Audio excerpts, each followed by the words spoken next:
안녕하십니까. 계속해서 광주에서 전해드립니다. 전국적으로 코로나19 확산세가 계속되면서 광주와 전남 지역도 오늘부터 사회적 거리 두기를 2주 더 연장합니다. 다른 지역보다 백신 접종률이 높은 만큼 접종 완료자에 한해서 사적 모임 인원 제한에서 제외하는 혜택이 적용됩니다. 김정대 기자의 보도입니다. 이번에 연장되는 거리 두기는 기존의 방역 수칙과 함께 백신 인센티브가 동시에 적용됩니다. 다른 지역보다 비교적 높은 백신 접종률을 감안해 접종 완료자에 한해 규제가 완화됩니다. 99명의 입장이 허용되던 결혼식은 접종 완료자 100명을 추가해 최대 199명까지 참석할 수 있습니다. 돌잔치 역시 접종 완료자를 추가할 경우 최대 49명까지 가능합니다. 종교시설이나 장례식장 등은 물론 실외 스포츠 역시 백신 인센티브가 적용됩니다.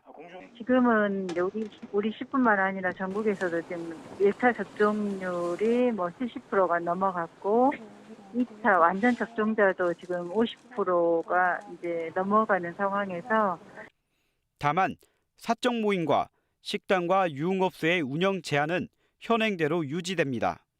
이런 가운데 광주와 전남의 백신 접종 완료율은 광주 52%, 전남 59.9%.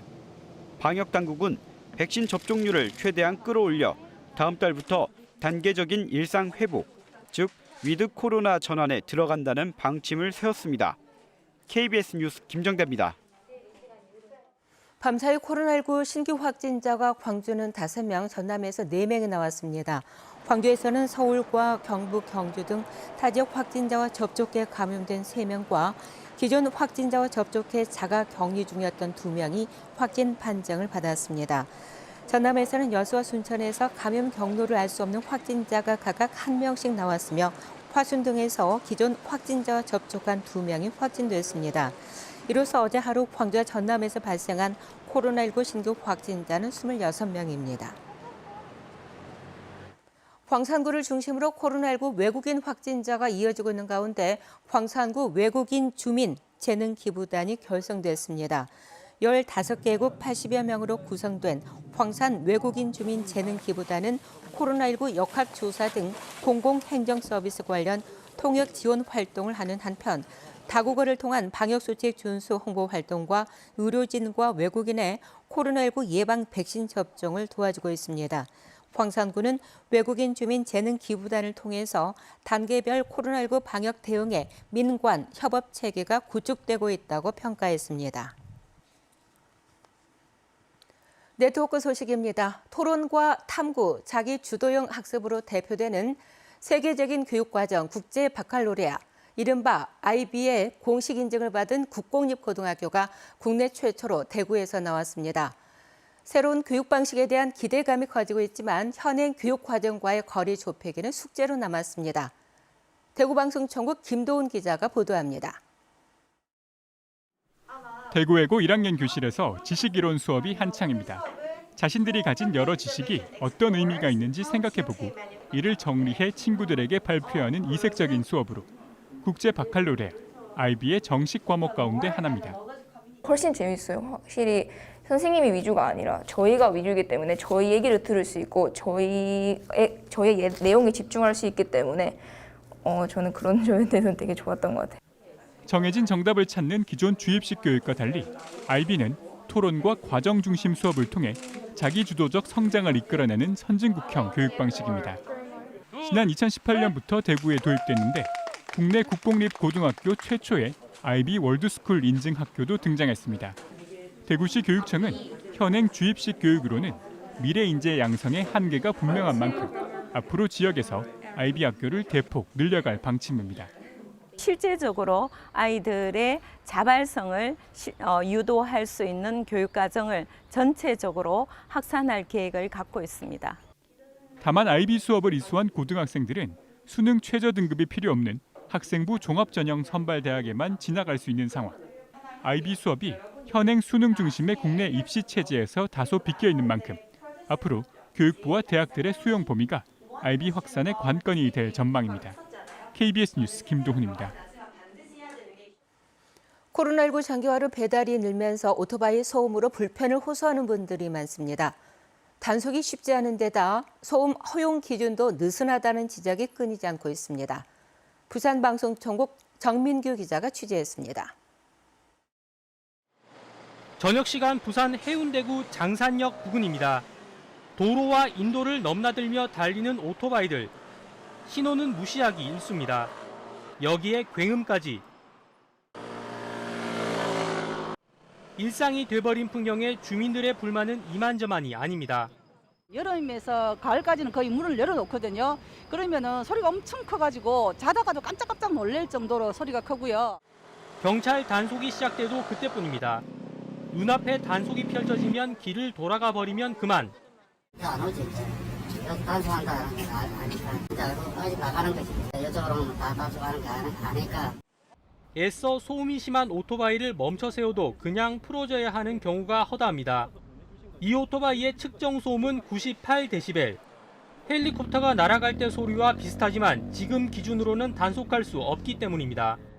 상황이 이렇자 자치단체가 나서 100데시벨이 넘는 지금의 소음 허용 기준을 80데시벨로 낮추자는 국민청원에 나섰습니다. 제도 개선으로 만약에 시간이 걸린다고 하면 특별한 웹을 개발한다든지 해서 단속 방법을 지속적으로 연구하고 개발해내겠습니다.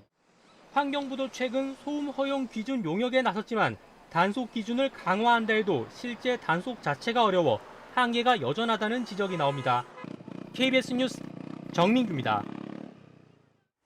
광주 전남의 65세 이상 고령 인구가 10년 전에 비해서 크게 증가한 것으로 나타났습니다. 통계청이 발표한 자료를 보면 올해 광주의 고령 인구는 21만 3천 명으로 10년 전에 비해서 8만 7천 명이 증가해 인구 대비 비율 역시 8.7%에서 14.4%로 올랐습니다. 전남의 경우 6만 6천 명이 증가해서 41만 7천 명을 기록했고 고령 인구 비율은 19.7%에서 23.8%로 늘었습니다. 전국의 올해 노령 인구는 853만 7천 명으로 인구 대비 16.5%를 차지했습니다.